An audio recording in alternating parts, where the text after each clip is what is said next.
Iran तैयारी कर रहा है इजराइल पर मिसाइल हमले की। खबर ऐसी कि शायद आप कहें भाई चल झूठ बोला, लेकिन मेरे दोस्तों फुल स्क्रीन पर रिपोर्ट देखिए, सबूत है ईरान हमले की तैयारी कर रहा है और अमेरिका ने इजराइल को वार्निंग दे दिया है और कह दिया बिल्कुल अलर्ट रहो, ईरान अगले कुछ घंटों में या फिर अगले 12 घंटे के अंदर अंदर इजराइल पर अटैक कर सकता है।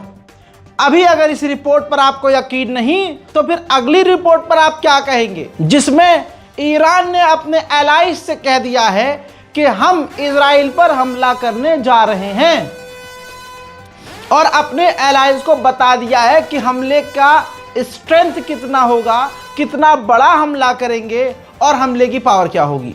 हालांकि मेरे हिसाब से ईरान को यह सब बताने की ज़रूरत नहीं थी कि कितना बड़ा करेगा और कैसे करेगा और क्या करेगा, क्योंकि इजराइल पहले से ही और इजराइल के साथ साथ इजराइल को बचाने के लिए अमेरिका, जर्मनी, फ्रांस, ब्रिटेन सब के सब मैदान में उतरे हुए हैं। तो ये सिर्फ वो वाला हमला कहलाएगा कि बस मुंह बचाने के लिए, इज्जत बचाने के लिए हमला, तो ईरान को ये बताना नहीं चाहिए था। दूसरी बात ये क्लियर है, अमेरिका ने क्लियर कट साइन दे दिया है, रेड अलर्ट जारी कर दिया है और नेतन्याहू ने भी वार्निंग जारी कर दी है। नेतन्याहू तो भाई साहब फौरन कैमरे के सामने आ गया और अपने ही इजरायली लोगों को साफ कह दिया कि आपको हमारे आदेश का पालन करना होगा, हम सबसे खतरनाक जंग का सामना कर रहे हैं और ईरान ने हमको इस जंग में ढकेला है। यानी खाया पिया कुछ नहीं, बेचारे पर इल्जाम लग गया 12 आना। आप समझ रहे हो, ईरान ने नरसंहार नहीं किया, नरसंहार किसने किया? लेबनान में, गाजा में, फिलिस्तीन में नेतन्याहू ने। और कह रहा है कि हमें इस जंग में घसीटा है किसने? ईरान ने। नेतन्याहू ने क्लियर अपने लोगों से कह दिया है कि जितनी जल्दी हो सके बंकर में जाएं, छुप जाएं, अपने आप को बचाएं, इकट्ठा ना हो। सुनिए। אזרחי ישראל, אנחנו בעיצומה של מערכה נגד ציר הרשע של איראן. אמרתי אתמול שאל ימים של הישגים גדולים ואתגרים גדולים. הישגים גדולים כי סיכלנו את נסראללה ואת צמרת הפיקוד שלו ואת התוכנית של חיזבאללה לכיבוש הגליל. אנחנו נחושים להחזיר את תושבינו בצפון בבטחה לבתיהם. אבל מנגד, אתגרים גדולים. מה שאני מבקש מכם זה שני דברים. אחד, להישמע בקפדנות להנחיות פיקוד העורף, זה מציל חיים. ושנית, לעמוד יחד. נעמוד יחד איתנים בימי המבחן שלפנינו. ביחד נעמוד, יחד נלחם, יחד ננצח. उधर अमेरिकी इंटेलिजेंस ने एक तरह से नोटिस जारी किया है इजराइल को और ईरान को धमकाया भी है।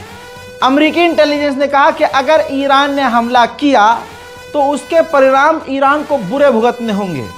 साथ में यह भी कह दिया है कि ईरान पूरी तरह से इजराइल पर हमला करने की तैयारी कर रहा है। उधर इजराइल के मंत्री ने तो साफ कह दिया है, ये देखिए ट्वीट किया है कि हमें इंतजार नहीं करना चाहिए कि दुश्मन हमला करेगा, बल्कि हमें उससे पहले उस पर हमला करके उसे 100 साल पीछे धकेल देना चाहिए। 2 दिन पहले ही नेतन्याहू ये भी कह चुके हैं कि अगर ईरान ने हम पर हमला किया तो हम ईरान की न्यूक्लियर फैसिलिटी को तबाह कर देंगे। रिपोर्ट ये भी आ गई है कि ईरान 3 जगह हमला करेगा, जो कि इंटेलिजेंस हेडक्वार्टर है तेल अवीव में, दूसरी जगह है मिलिट्री बेस और तीसरी एक जगह अभी क्लियर नहीं हुई है।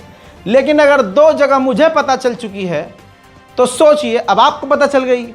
जब आपको पता चल गई तो मूसाद पहले से कितना तैयार होगा। हालांकि ये बातें इसीलिए कह रहा हूं, पता नहीं चलनी चाहिए थी। इजराइल के स्पोक पर्सन ने कहा कि ईरान ने अगर हम पर हल्का फुल्का भी हमला किया तो फिर हम क्या करेंगे, मुझे बोलने की ज़रूरत भी नहीं है। ईरान की ज़रा सी तैयारी में हवा इतनी पतली हो गई है कि इजराइल की सेना, मिलिट्री, इंटेलिजेंस सब इस वक्त टेबल पर है और मीटिंग कर रही है। मेरे दोस्तों एक खबर आपको ये भी बता दूं आखिर में चलते चलते, खबर ये आ रही है कि नेतन्याहू इजराइल के प्रधानमंत्री व्लादिमीर पुतिन रूस के राष्ट्रपति को फ़ोन करने वाले हैं। बस इतनी खबर है, इसके आगे कुछ नहीं बताया कि क्या मकसद है, क्यों करेंगे।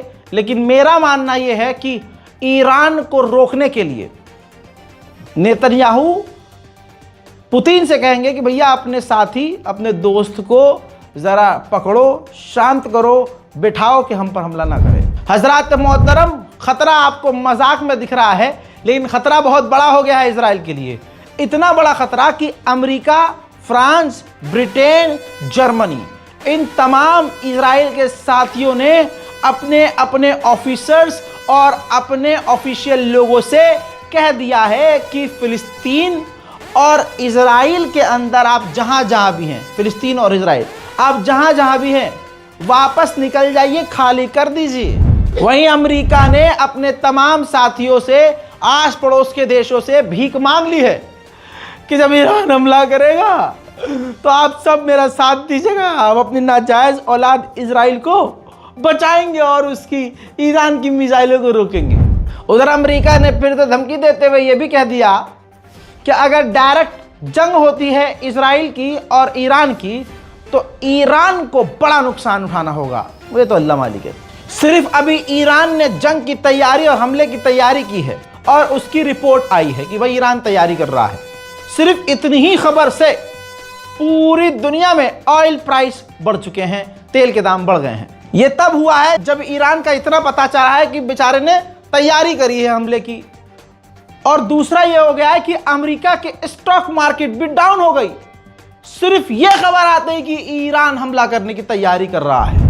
खबर यह भी है कि ईरान ड्रोन हमला नहीं करेगा, मिसाइल हमला करेगा, जो कि मिसाइल सिर्फ और सिर्फ 12 मिनट में इजराइल पहुंच जाएगी।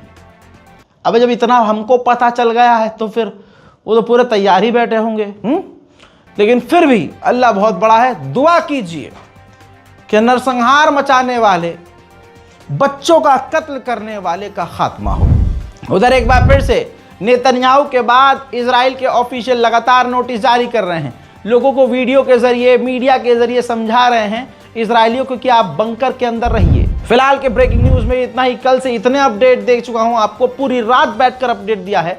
इतने अपडेट हमने आपको दिए हैं जितने आपने देखे नहीं हैं। इसीलिए कह रहा हूं, रजाग्राफी अनस्क्रिप्टेड को, हमारे इस चैनल को सब्सक्राइब खुद भी करिए, दूसरों से भी करवाइए, वीडियो को शेयर कीजिए और बताइए अपने साथियों को कि है एक यूट्यूब चैनल जो आपको मिडिल ईस्ट की तमाम अहम जानकारियां सबूत के साथ दे रहा है। फिलहाल की इस रिपोर्ट में इतना ही। इंतजार कीजिए मेरे अगले अपडेट का। तब तक के लिए जय हिंद।